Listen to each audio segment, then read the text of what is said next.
Good evening. Welcome to Lebanon City Council, March 24th, 2026. Mr. Burke, please call the roll. Mayor Messer. Here. Vice Mayor Norris. Mr. Sellers. Here. Mrs. Harper. Here. Mr. Lamoureux. Here.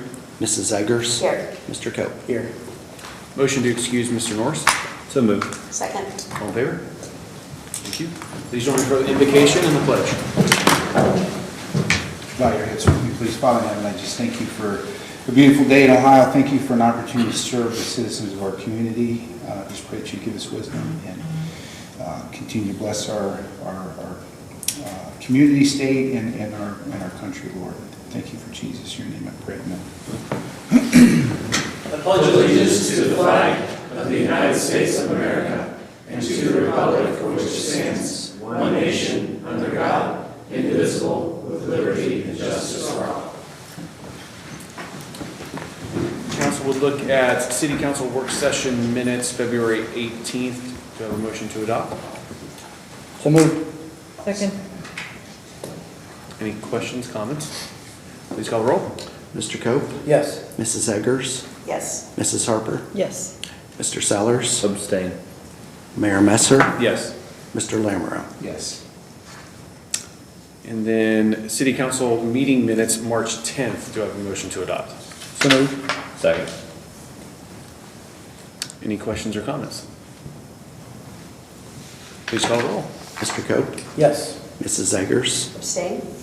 Mrs. Harper. Yes. Mr. Sellers. Yes. Mayor Messer. Yes. Mr. Lamoureux. Yes. All right, we have with us tonight Chief Mitchell and our newest dog, Milo, and we will be introducing him to the community this evening. Yeah, thanks for having us tonight, and we're here to introduce Milo to you and our community, and also a special presentation from a very special person. First of all, Officer Jeff Karcher, if you remember, he was here about 2 years ago and sworn in a year ago. Yes, sworn in as an officer with the Lebanon Police Department. He came from Centerville. Jeff is the dedicated handler for Mighty Milo, a highly driven explosives and firearms detection dog assigned to enhance public safety operations in the city of Lebanon. Together, the team provides proactive threat detection across a wide range of environments, supporting patrol operations, special events, school safety initiatives, and critical incident responses. Mighty Milo was born in the Netherlands and is a 14-month-old Labrador Retriever Springer Spaniel mix whose energy, intelligence, and strong work ethic quickly distinguished him during training. In late January, the K-9 team completed an intensive 4-week handler's course at Shallow Creek Kennels in Sharpsville, Pennsylvania, where Milo was trained and certified in explosives and firearm detection across multiple operational settings, including vehicles, buildings, open areas, and high-traffic public spaces. During training, Milo earned the name Mighty Milo due to his exceptional drive, his enthusiasm, and determination, traits that stood out despite being the smallest dog in the class. His high motivation and focused search behavior will make him a valuable asset in threat prevention and community safety. Currently, Milo can detect 13 distinctive explosive odors and will continue ongoing training to ensure peak performance and operational reliability. The team is formally certified through the North American Police Work Dog Association, meeting nationally recognized standards for police working dog teams.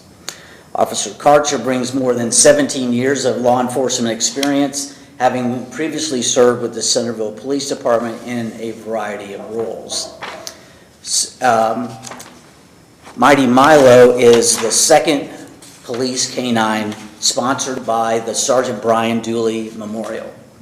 And the Lebanon Police Department would like to extend our appreciation to the Dooley family and all the supporters who continue to advance the memorial's mission. I'd like to invite Denise Dooley, who is Brian Dooley's mom, to come up. And thank you for being here. Well, I don't have anything prepared to say, but it's quite the honor. Barry Riley said you guys were awesome, spoke very highly of Chief Mitchell. So I said, we need another dog to sponsor. I realized that with sponsoring a dog, there's a whole lot more than just the dog and the training. So we were blessed and honored to present this dog to you, or, well, we're just going to give you a check. Okay? Thank you all. Thank you. Thank you so much. On behalf of the city council, I have a challenge coin here for you. I'd love to present that to you as a thank you from us. And I'm sure you'll see this guy running around at our festivals. And, Thank you. Thank you so much. You're very Thank you welcome. for keeping his memory alive in such an incredible way. Yeah. Wonderful. Thank you so much. Very well. Thank you.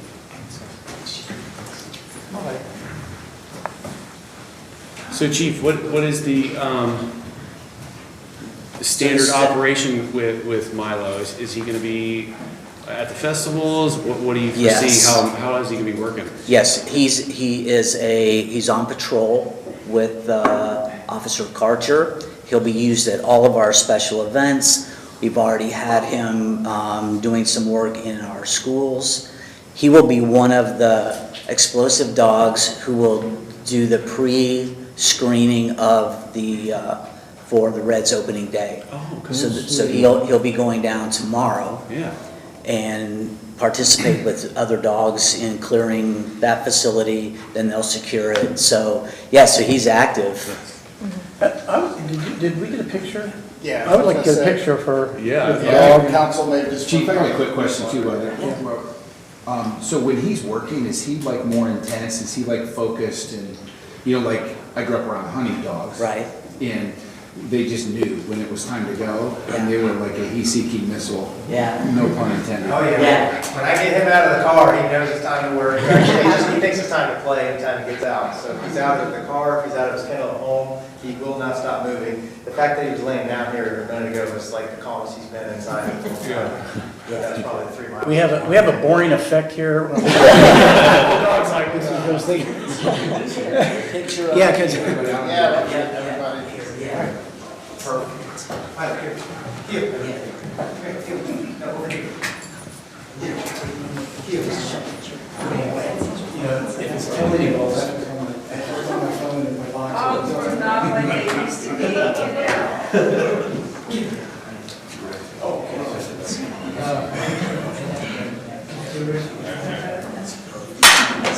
Mr. Yurt, you're going to photobomb back there? He's allowed. All right, 1, 2, 3. We should be good.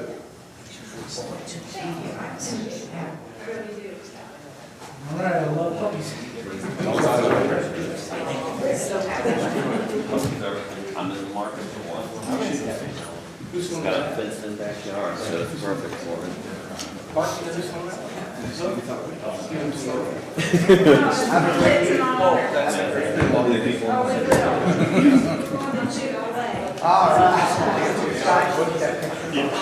Yeah, I'll put it on Facebook. Yeah, we'll get it out there. Awesome. Yeah. I love doggies.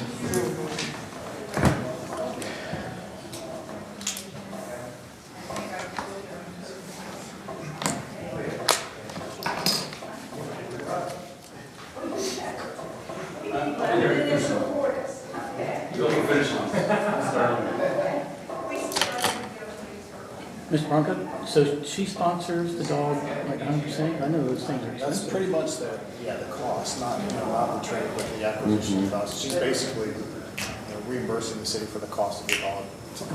That's cool. Next we have with us Catherine Bowles. Hello. Hello, thank you guys. My speech that I prepared sounds a little more harsh than what I really want it to sound like. So thank you guys for letting me come and speak to you. So I wanted to talk about the sidewalk reevaluation on Deerfield, or the, whatever you call it, the resurfacing. Yeah. So I was told that the sidewalk evaluations were conducted not by the city staff, but by an outside company. So I was trying to understand what standards were used and who ensured these standards were applied fairly. I could not find it online on any of the codes on your website, on this Lebanon's website. Because from what I can see in my neighborhood, the standards weren't really applied evenly.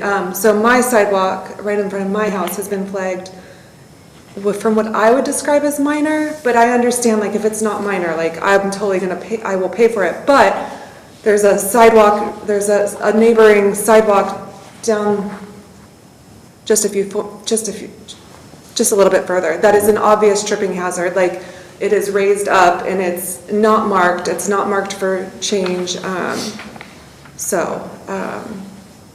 it's clearly proven as a tripping risk. Like people have tripped. I've watched them go past there many times.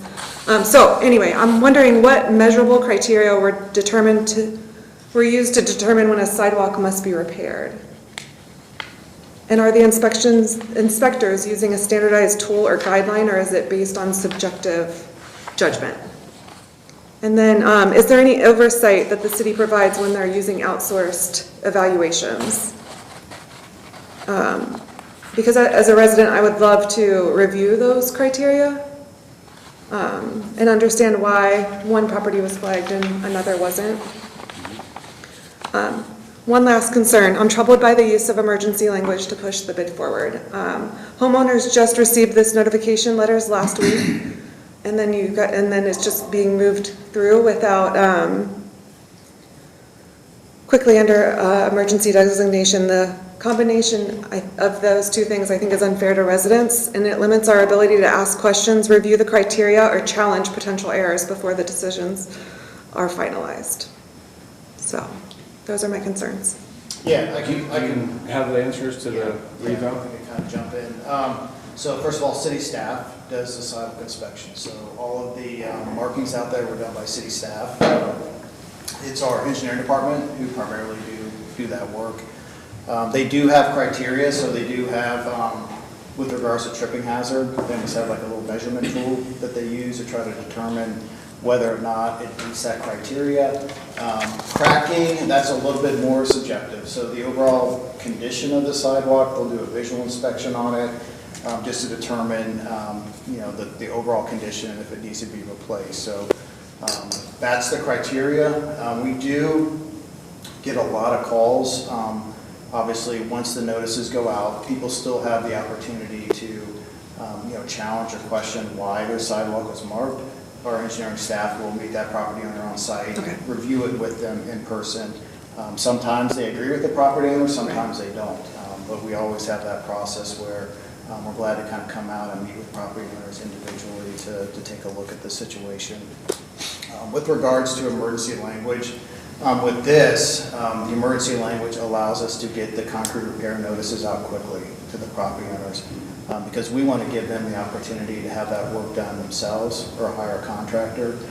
So that's why it's important with the assessment list is to get the notifications out so they have plenty of time to do the work themselves before our contractor comes in and does the work if they choose not to.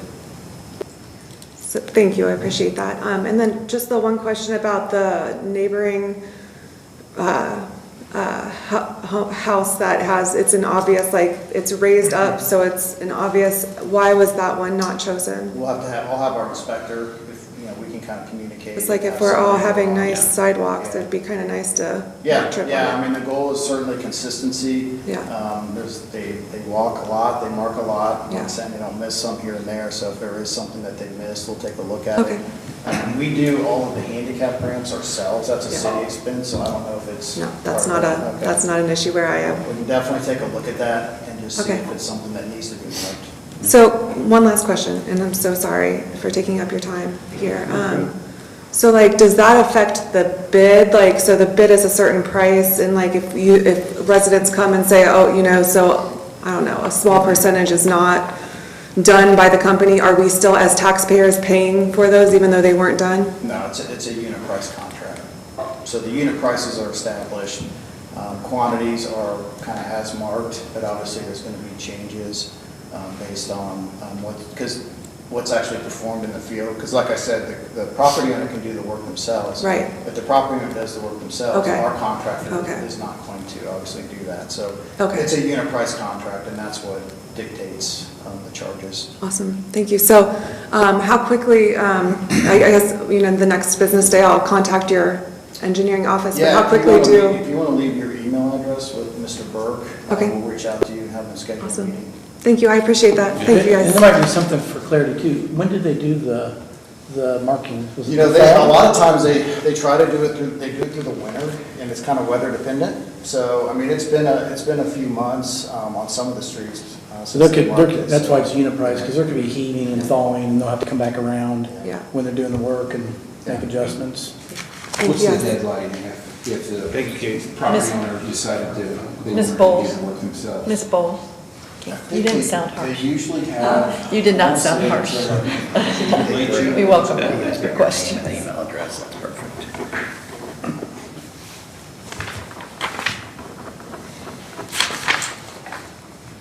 All right, moving on to new business. Ordinance number 2026-019. Ordinance number 2026-019, adopting the 2025 edition of the Ohio Fire Code. This ordinance approves the adoption of the 2025 Ohio Fire Code as set forth by the Division of State Fire Marshal to ensure compliance with state mandated fire safety standards. We have a motion to first read, sorry. I was looking real quick. Did we change it so it wasn't automatic? Yes. Okay, thank you. That language, yep. Is there a motion for first read? So moved. Thank you. Resolution 2026-020. Resolution number 2026-020, authorizing the city to enter into an ODOT LPA agreement for the Lebanon Signal Improvements Project. This resolution authorizes an agreement with ODOT to receive funding for improvement of traffic signals at the following intersections: US 42 in Drexel, US 42 in Southline, US 42 in Monroe, US 42 in Kroger, and the Broadway and Miller intersections. In addition, the project will provide controller replacement at 8 other intersections along Main Street. This project is being supported by an OKI grant, and the LPA agreement will allow the city to manage the project ourselves. Motion to adopt? Second. Any questions? Please.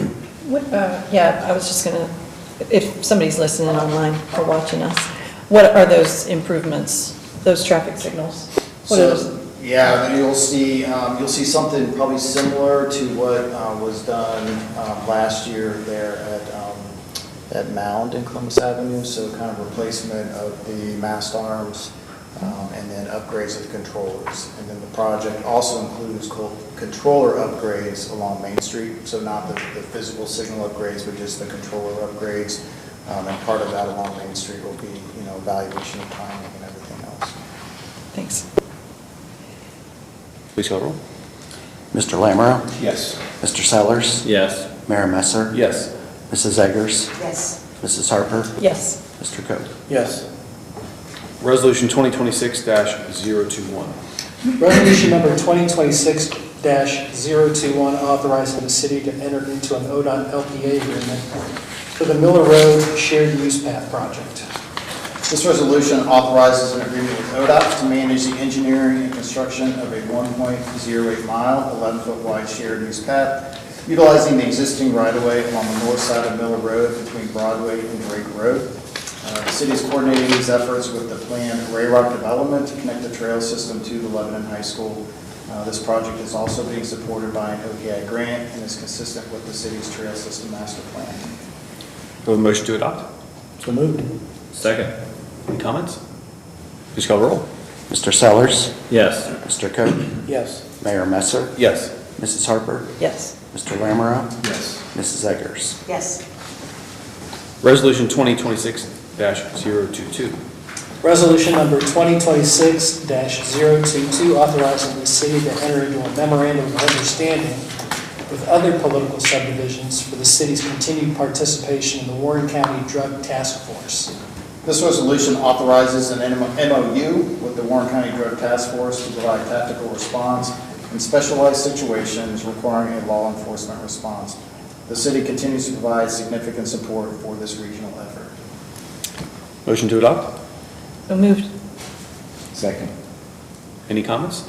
Yes, I was pleased to hear, as for those watching online, during the work sessions, they come in and give a presentation about the money and how it's used, and the fact that it is well known that drug dealers will avoid Warren County.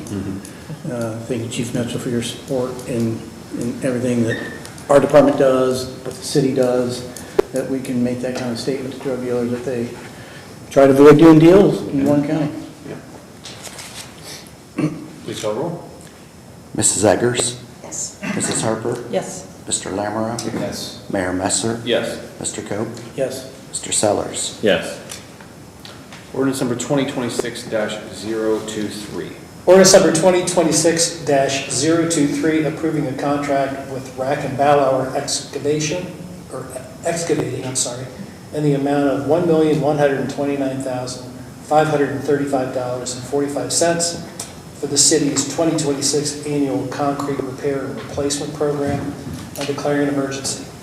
This ordinance approves a contract with Rack and Ballauer Excavating to remove and replace deteriorated curb and gutter, sidewalks, driveway aprons, catch basins, and install ADA compliant curb ramps in coordination with the city's annual paving program. A motion to adopt? So moved. Second. Any comments? Please call roll. Mrs. Harper? Yes. Mr. Sellers? Yes. Mr. Cope? Yes. Mrs. Eggers? Yes. Mr. Lamoureux? Yes. Mayor Messer? Yes. Ordinance number 2026-024. Ordinance number 2026-024, approving the assessment list for the 2026 concrete repair and replacement program and declaring an emergency. This ordinance will approve the 2026 concrete replacement property assessment list, allowing the city to replace defective concrete should the property owner choose to have the city contractor perform the work. Again, the property owner will have the option of doing the work themselves. As long as it includes the tripping hazard. Correct. You said that they'll have till late June? Yeah, usually it's kind of like June, July before our paving, our concrete contractor mobilizes. Motion to adopt? So, Second. Any comments? Please call roll. Mr. Lamoureux? yes. Mr. Sellers? Yes. Mayor Messer? Yes. Mrs. Eggers? Yes. Mrs. Harper? Yes. Mr. Cope? Yes. Ordinance number 2026-025. Ordinance number 2026-025, approving a contract for the 2026 annual paving program and declaring an emergency.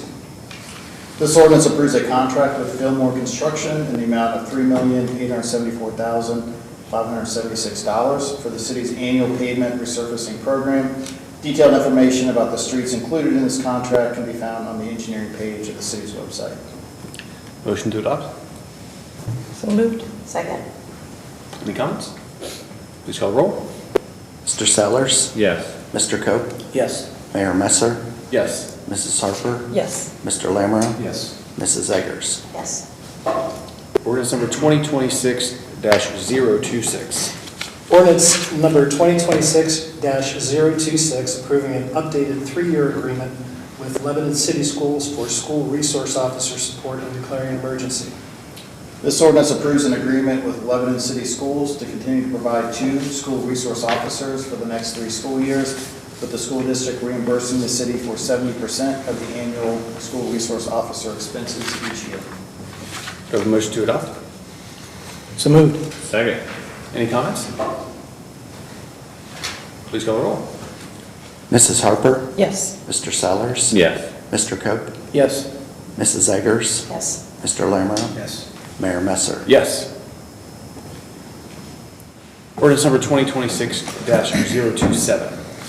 Ordinance 2026-027, authorizing the city manager to execute a 2-year contract with Sunshine Commercial Cleaning for custodial services for $68,940 per year and declaring an emergency. This ordinance approves a 2-year contract with Sunshine Commercial Cleaning Services to provide custodial services to the city building, police department, and the public works facility. Motion to adopt? So moved. Second. Any comments? Please call the roll. Mrs. Harper, Yes. Mr. Sellers, Yes. Mr. Cope, Yes. Mrs. Eggers, Yes. Mr. Lammerow, Yes. Mayor Messer. Yes. And finally, ordinance number 2026-028. Ordinance number 2026-028, approving an agreement with American Municipal Power to purchase power from the Potomac Energy Center for years 2027 through 2041. This ordinance approves an agreement with AMP to purchase 10 megawatts of base load power from Potomac Energy Center for years 2027 through 2041 to take advantage of favorable purchase power pricing. And our Deputy Director of Electric does have a short presentation to just kind of talk through a little more of the details for City Council and the public. Good evening, everyone. All right, we're going to discuss the power purchase agreement for Potomac. This will be for 2026, starting in June 2026 to 2041.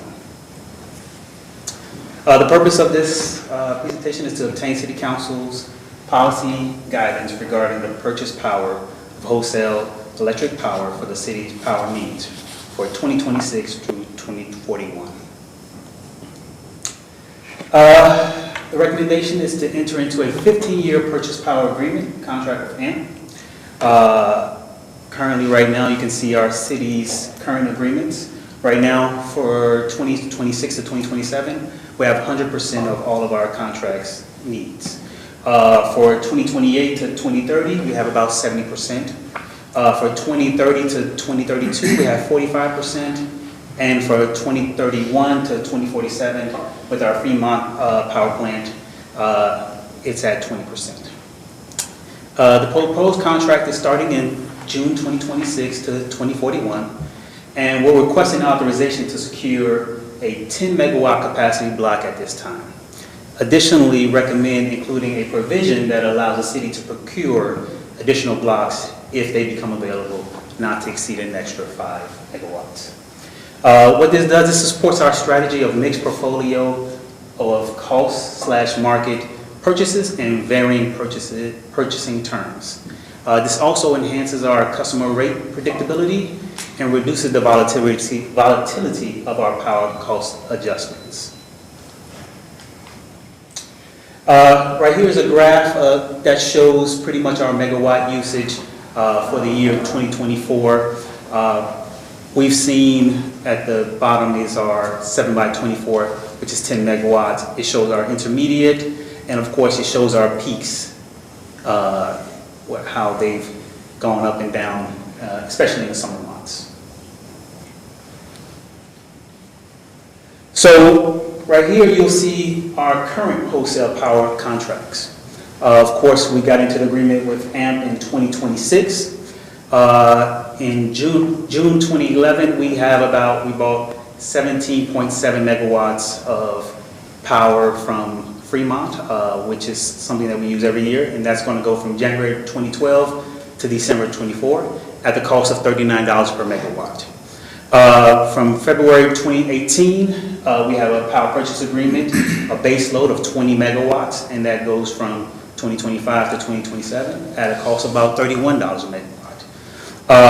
From April 2020, we entered into another agreement for 10 megawatts of base load, and that goes from January 2028 to December 2030 at the cost of $27.85 a megawatt.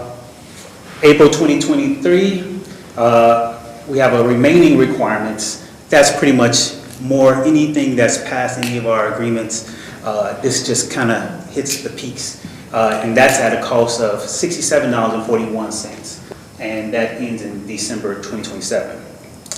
And currently we have our Lebanon solar array, which is 7.5 megawatts peak load, and that is from January 2025 to December 2042 at a cost of $52 a megawatt hour. And of course, there's our natural gas generation that is currently being built right now. That should be finalized in June of this year. That's at 20 megawatts, and this will, the cost is to be determined at this point, but this will go from June 2026 to December 2056, so about a 30-year cycle.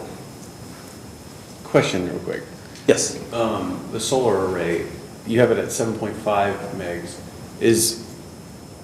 I thought it thought we were was, at 9. I thought it was 9. Yes, so 9 megawatts AC, Oh, 7.5 DC. got it. Okay. So that messed me up. I have $48 a megawatt hour in my head. No problem. This right here, this graph shows our pretty much a 1% or 0.1% load growth. We will see that in 2020, when we originally got the slide, it was in 2027 where we were expecting that the load would be available, but it'll actually be in June 2026. So you can see the hash yellow and black area will actually be put into 2026. So for the next 18 months, you're looking at June 2026 if you adopt this proposal. To 2027 will be a little long, and then from there, as you can see, in 2028 to 2030, the only portion that we have not secured yet is the kind of hash red piece. But of course, buying the power purchase contracts now and for a longer period of time actually helps with the stabilization of our rates in Lebanon. Okay, you're going to describe what being long means? Yes, I'm describing. So in 2026 and 2027, pretty much kind of what I went over, the city will be long in power purchases, but will fall within the parameters in 2028 with Potomac. Long, what that means is that we would have bought more power than actually needed. But what then happens when we do go a little bit long, if there's opportunities, obviously, to sell back into the market, we can sell that power back what we haven't used. The estimated 15-year agreement, average price will be $59.67 per megawatt hour, plus or minus Reggie. And I think I talked to Brian that we already went over Reggie and what Reggie is. There is a high probability Potomac, being based in Virginia, will be a part of Reggie. So this would adjust the pricing per megawatt between $4 and $9. $4 being on the low end, $9 being on the high end. On the lower end, so we would look somewhere about $63.67 per megawatt hour, but on the higher end, it will be about $68.67 $68.67 per megawatt hour. Just for you guys to understand and know, right now our cost base, well, last year was $64.28 per megawatt hour what we paid. So this would actually fall within our range. And of course, locking this in will give us about 14% of the city power needs for 2026 to 2041.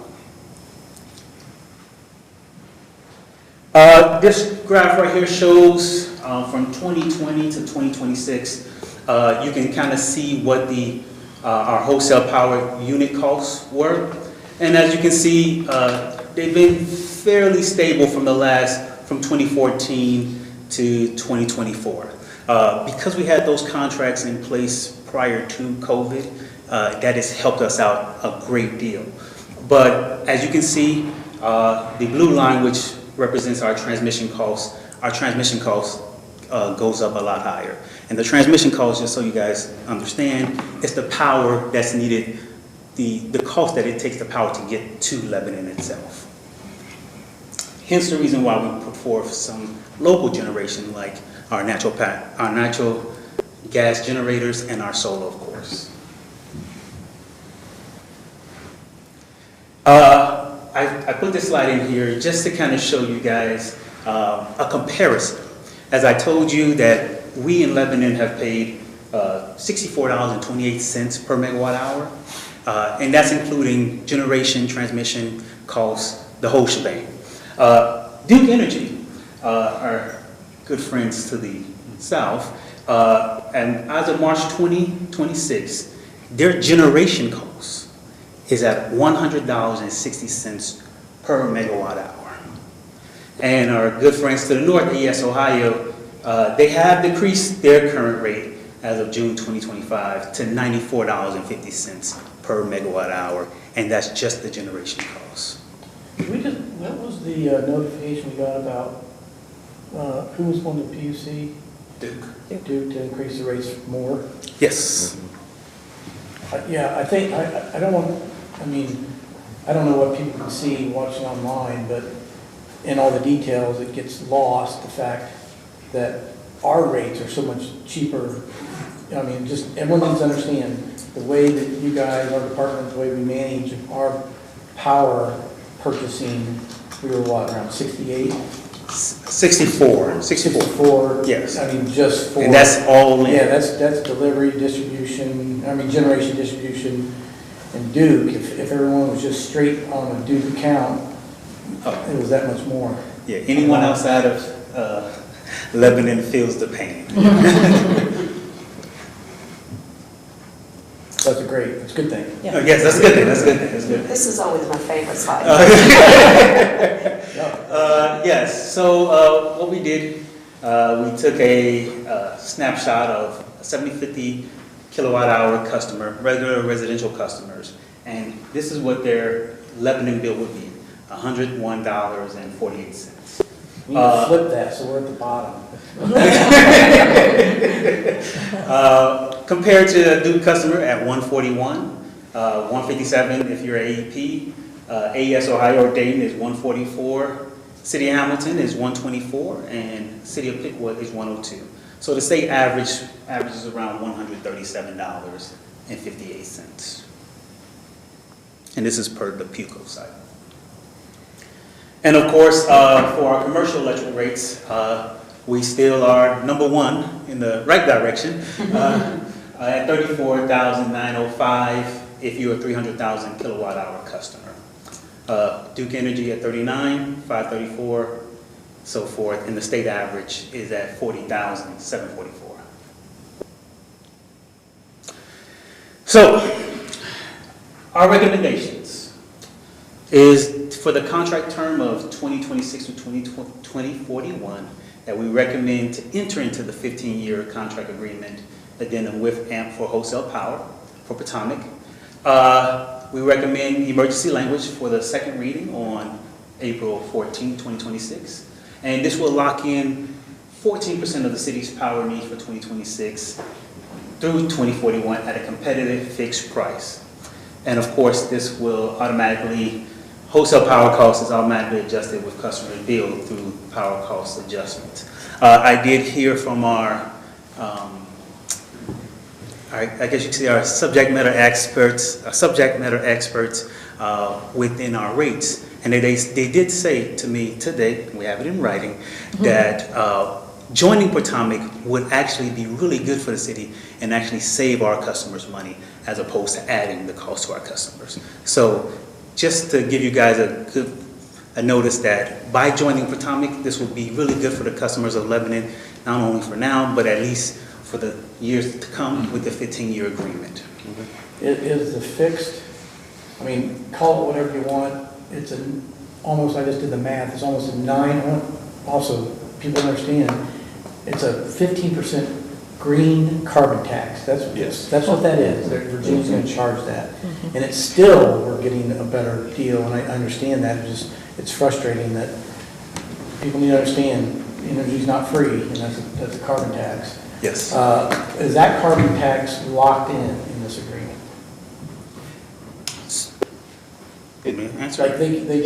My understanding is if they opt in, which we think they will, those costs will be passed through to all of the purchases of the power. Sure. So it'll be a pass-through cost to us as the customers. Is that?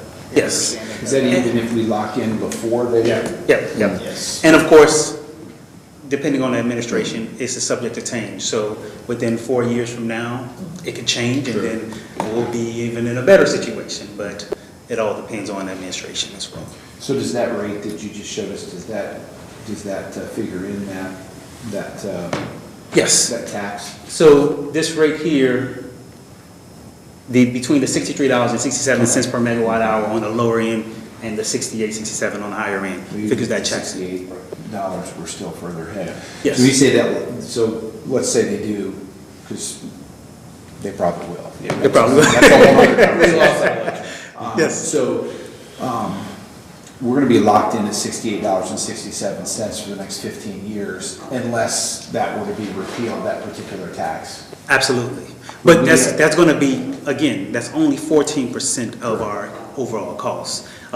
We'll be looking for better deals, better contracts, of course, along the way. This is still a pretty good one. Oh, yeah, absolutely, absolutely. And when you compare it to our utilities, our utilities from the north and the south, Duke and AES, we're still way better off, and in the long term, we'll be better off for the customers as well. What's causing transmission costs to go up so dramatically? Is that a loaded question? It's a loaded question. Right now, there's not a lot of supply being built. When I say supply, there's not a lot of power generation being built. Yeah. So it's the supply and demand. Okay. With low supply, higher the demand, higher the cost. Yeah. And that's essentially what's happening. Okay. And of course, there's other things like some would say data centers and just bulk power users coming in and buying up larger contracts. That affects each and every person, each and every jurisdiction, of course, at the same time as well. Another factor could be that regulatory agencies usually allow a higher rate of return on upgraded transmission assets than they do for some other costs. So Yes. for a number of years, people were investing in their transmission assets because they got a higher rate of return on their on their investments into the grid, transmission-wise. Absolutely. And all these prices, they're only good or bad compared to other prices. But in 2041, if I could tell you what energy prices we're going to look at in 2041, again, I'd be on a beach smoking a cigar that I lit with a $100 bill. We don't know. The nice thing about locking in is there's certainty. There are other. We also. The guy talked about a mix. We have some shorter term contracts we could get a better price on those shorter term, or we could get not a better price. But it's kind of dangerous to have 100% on the market. You're really at the mercy of what happens, which is not necessarily where you want to be. I appreciate your history of keeping this, all of these things in mind and always, looking out, and you're our future. And you've had, good mentor to show you. And so this is something that we appreciate.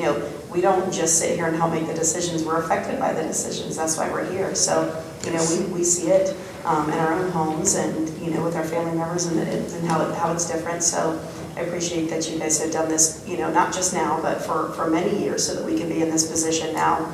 So I don't know how many, I know there's not very many. What is it, Hamilton? Who else has their own power? In this area, Hamilton, Piqua are the larger communities. It's more common in northern Ohio than southern Ohio. Yeah, so not a lot of people have the advantage of being able to do this and have that nice mix. So I'm really proud of us for being able to do those kinds of things for the buying and then for our small solar fields and our future generation abilities later in the year too. So thank you. Yeah, absolutely. Depending on what happens in the Middle East, 2027 could be a really good time to be long on that. You don't want to be long when demand's low, but when demand's high and prices go up, being long is a pretty good place to be. Absolutely. Scott, could we look into putting in our newsletter or on the website the average utility cost for Lebanon residents compared to the average Ohio resident? I think that would be really, really good. Yeah, I think we can do that,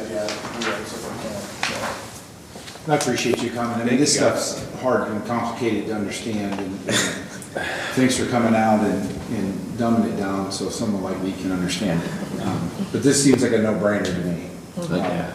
And hopefully sometime in the future we can have a shot at maybe picking up some more power at Oh, yes. maybe even lower price. We are definitely doing that right now. Again, we're trying to stretch out and figure out what we can find in that 28 to 31 range. And of course, once we get all the contracts solidified, then we'll just keep on going down the line.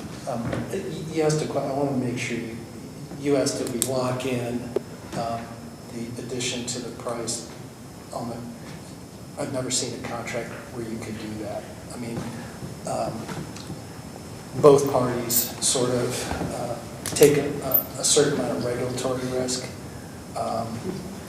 and there's no telling what laws are going to be passed. I can understand that.